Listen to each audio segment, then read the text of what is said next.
Hi guys, this is Subramani. You're watching me on my YouTube channel Witty Jester, and today we are going to discuss one of the most important basic concept for any programming language, especially in a Python. That particular topic is very interesting. There is nothing but of loops.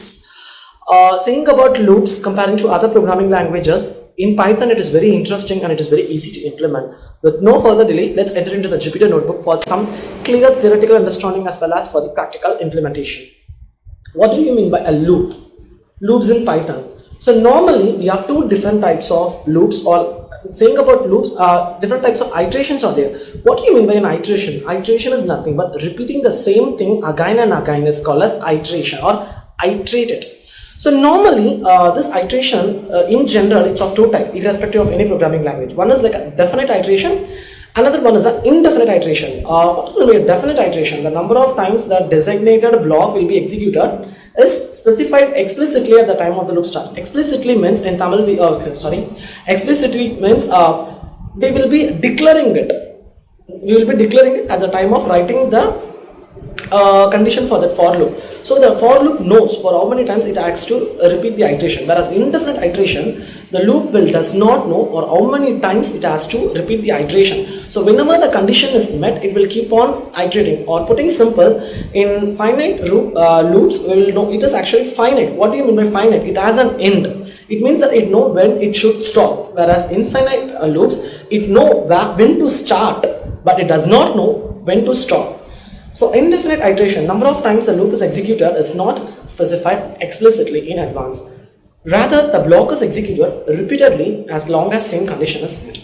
Secondly, indefinite iteration, the number of times the designated block will be executed as specified explicitly at the time of the loop starts. So just have some basic understanding about these terms. While writing the code about in for loop and while loop, you will have a clear understanding. So loops are the different ways of iterating the given data. Any data can be iterated. When you can iterate a data, only iterators can be iterated. What are iterators? Like say list, array, dictionaries, all these are iterators. When they have a lump sum of a bunch of data, then these are called as iterators. So we can iterate them. Even we can iterate tuple. When we have an n number of tuples and we pass them inside a list, we can iterate the tuple. So there are different ways. So when we discuss about lists, tuples and other data types in very detail, I will show how we can iterate them using these loop conditions. But now we are going to concentrate only on the looping part, how we can handle this looping. Iteration, repeating a specific task or a process, it's called as an iteration. So normally you have to know one particular thing in this for loop. It is nothing but a range function.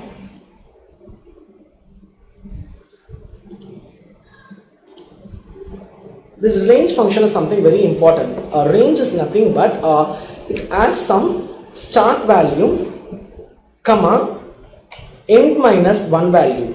Whatever value, for example, print, just understand this, starting value 0, ending value 10 means it will take up to 9 values, 0, 1, 2, 3, 4, 5, 6, 7, 8, 9. It print 10 values from that starting value. The last value that it gives as an output is 1 lesser than the value that you given in the end value.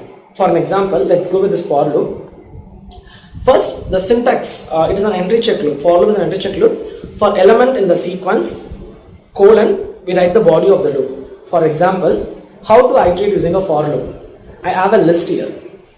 Okay, now for any variable name, you can give I, A, B, C, D, E. Apart from this LST, what you give for a variable name, apart from that you can give anything. Even you can give donkey, even you can give witty, anything.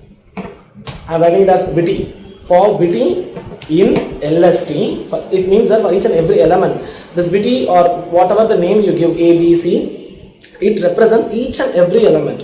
First time I iterate, it actually the index value starts in this way, the corresponding index value.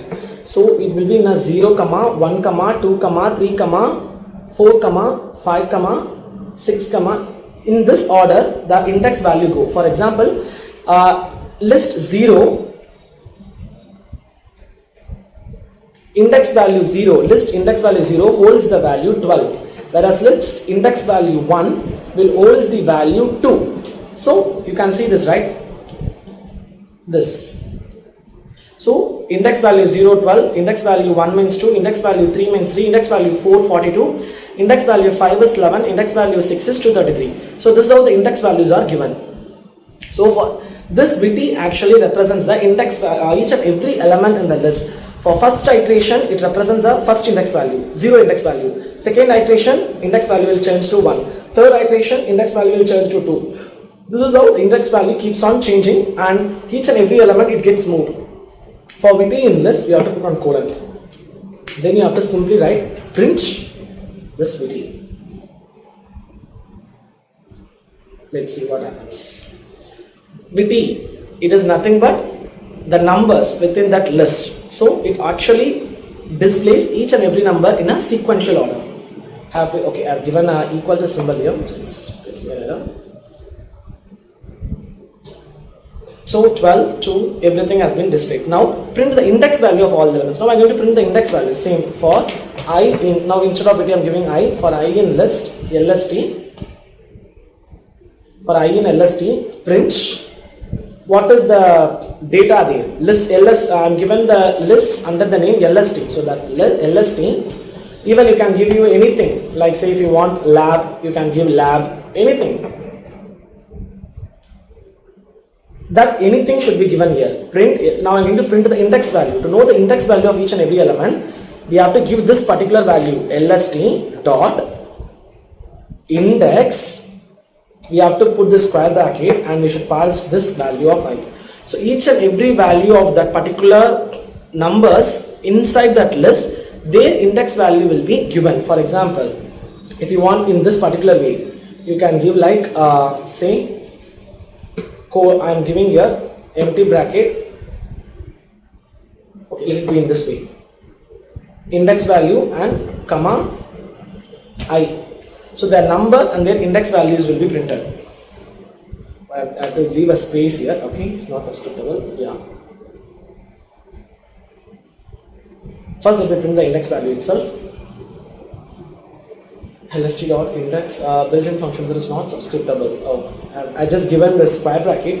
Subscriptable means we have to give this kind of parenthesis. You have to give a parenthesis to calculate that. So 0, 1, 2, 3, 4, 5. So index values of 12 is 0. Index value of 2 is 1. Index value of 3 is 3. Index value of 42 is 4. Index value of 23 is 233 is 5. So this is how you print the numbers, this is how you print the index values, and still you can write like in this particular way also.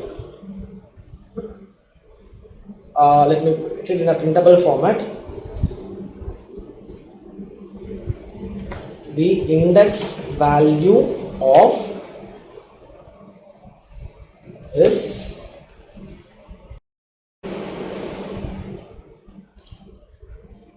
so index value of 12, 2, 3, 42. So this is how we will be printing the index value of each and every element. So now I'm going to print only the even numbers. Same thing in the same list. LST, let me copy this for your understanding. I'm just going to take only the even numbers. How I can do that for each and every element in this list. For I in LST, you can write print. Let me write the if statement. I need only the even number. So how do I find the even number? If a number divided by 2 is not equal to 0, it is an even number. So I am writing if condition. If a percentage of 2 is equal to 0, you should not put single equal to. Single equal to means it's an assignment operator. Double equal to means we check the condition. Then you need to print my I value. Instead of a, let me make it as I. It's not b, it's I. Because we are dividing each and every number by 2, print I. So only the even values 12, 2, 42 will be displayed. Now print 20 numbers using for loop. 20 numbers, 2000, how many numbers you need you can print. We have a function, we have something called range. For I in range, I need a number 1 to 20, okay. So for I in range, put a parenthesis, starts from 1. It should end in 20. To end in 20, you should give 21. So 21 minus 1, 20. So till 20, all the numbers will be displayed. Oh, sorry. For I in range, I didn't complete it. Range I. So every number for here I means from 1 to 21, each and every value will be iterated. Whatever the number you give in range, first number will be the start value 1, last number will be the value which is 1 greater than the end value. If you want 20, you should give 21. So all the number will be iterated and you will get the output. Now printing the 2 table using for loop. So 2 into 1, 2, 2 2s are 4. I have to print the same table using for loop. So let me write it in this way: for I in range, the values should be printed. It actually starts from 1 comma. I am going to concentrate only based on this 1, 2, 3, 4, 10. How is 1 comma 10? How I am going to implement that is 1 comma 10 print. I can write double braces. Everything is in a 2 table. So I know it is a 2 cross. I will write a format specifier. 2 cross I value will be there. So for 1, 2, 3, 4, 5, 6, 7, 8, 9 till 10 values will come there, equal to again one curly braces. Now dot format, what are the values should be displayed here? In the first braces I should get I values 1, 2, 3, and last value the value like 2, 4, 16. How I can get that? I can get that in a way I comma this I 2 multiplied with I. Let me run this. Unexpected indent. Okay, here I have just indenting, spacing has been given.